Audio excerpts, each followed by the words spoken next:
What North Korean elections are like. North Korea is officially a democratic people's republic. That means it has both local and parliamentary elections. Their results are always a foregone conclusion, but not voting is a serious offense. The voting procedure is bizarre, but the elections serve a different purpose.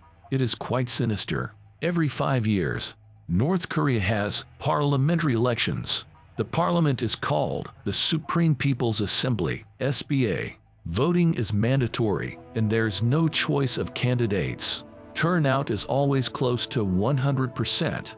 Approval for the governing alliance is unanimous. On election day, everyone over 17 must go and vote. This occasion turns into a festival of loyalty.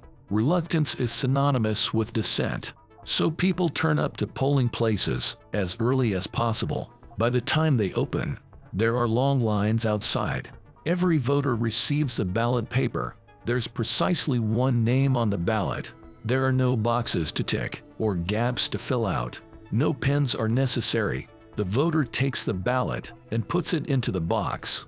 That's it, voting done. The ballot box is out in the open. There's also a voting booth for voting in private. No one ever uses it because it would raise suspicion. In theory, voters can cross out the candidate, but that means a certain arrest. The voting is not anonymous. Each ballot is individually signed. Once the voting procedure is done, people go outside.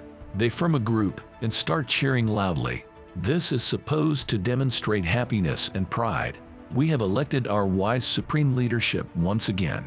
These bizarre celebrations are broadcast on state media. The SPA has zero powers. All laws are written by the ruling Workers' Party of Korea. In fact, the SPA doesn't even meet regularly. It appoints a small committee to rubber stamp the party's decisions. Strangely enough, North Korea is not a one-party state. There are 3 factions in the SPA. All 3 are completely interchangeable. They do not have any differences and always vote unanimously.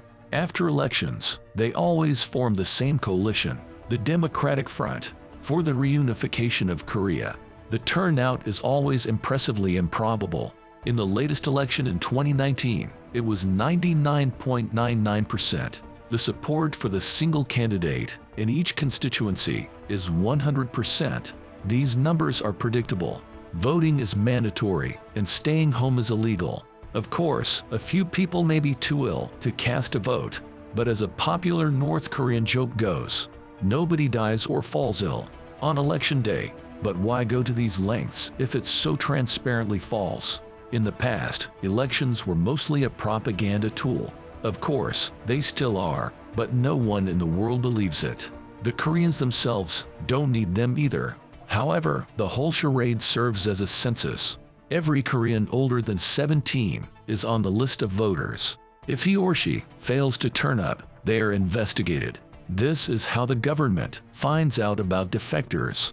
If you didn't vote, you must have left the country. That's a serious crime in itself. If the defector has family in the north, they will be arrested. If you failed to turn up for any other reason, that's treason. You and your family will be arrested. So whether you abstain or vote, the result is 100% predictable.